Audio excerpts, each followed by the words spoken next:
Hi everyone, happy 2020. I am so excited about what lies ahead for us for 2020. You know, if you listen to my most recent B moment, that's why you're here today to talk about New Year's resolutions. And you know, I shared with you that I had a conversation with a girlfriend and she said, girl, I'm ready to kick 2019 to the curb. It was one of the most difficult years of life. And I can relate to that. If I had a wish for you and for me this year, is that we begin to see the things that happen to us in life from both a natural perspective. So we see reality for what it is. We're not trying to sugarcoat anything. But we also see things from a spiritual perspective as well. So I promised you, and I wanted to challenge you, one of the things, and as you know, there's a ton of research about New Year's resolutions, right? The common ones we set, how long we tend to keep them, why we fail, all of that stuff, right?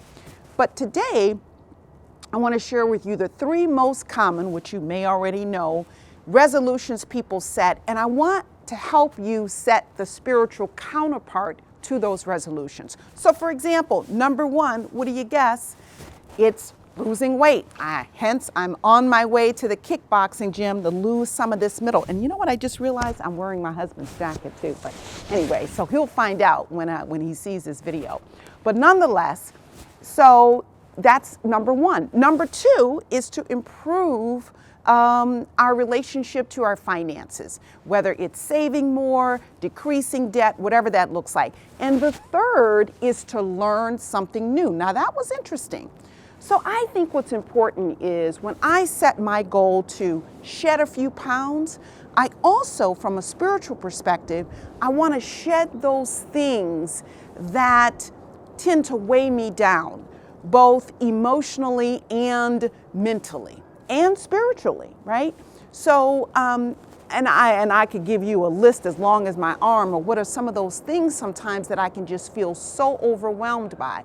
Those are the things that I want to go free, as Hebrews 12:1 teaches us, so that we could run the race that God has set before us. So that's one thing.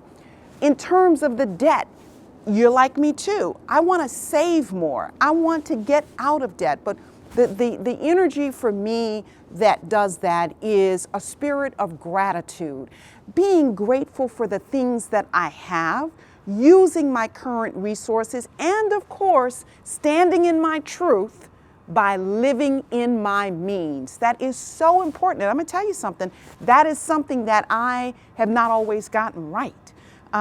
You know, I remember the days of being in my 20s and saying, you know, I want what I want when I want it, and I'll figure out how to pay for that later.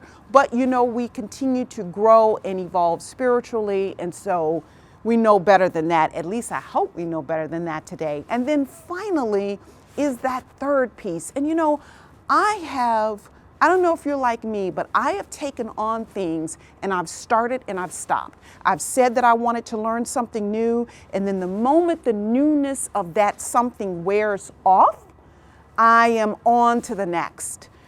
What I have found is that when I really make a decision to learn something new, I have had a change of heart first. Something in my heart has shifted, which has opened up.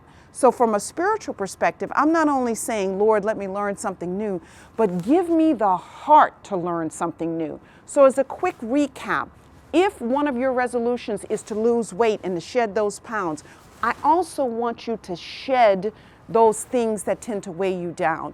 If your goal is around your finances, my prayer is that there will be order to your finances, but also let us ask God to help us live in our truth. Help us stand in our truth by living within our means. It's okay to say, no, I can't do it this time, right? And the third and final one is when something is put on your heart to learn something new, ask God to have your heart receive that if that is a part of where you're supposed to be in 2020. So, you know, we could be a couple of months out here now, and now we want to kick 2020 to the curb. I'm inviting you to not only see things in 2020 from a natural perspective, but from a spiritual perspective as well. Okay, that's all I got. Now I got to go get my own workout in so I can shed some pounds from a natural perspective. Love you guys and see you next week. Bye-bye.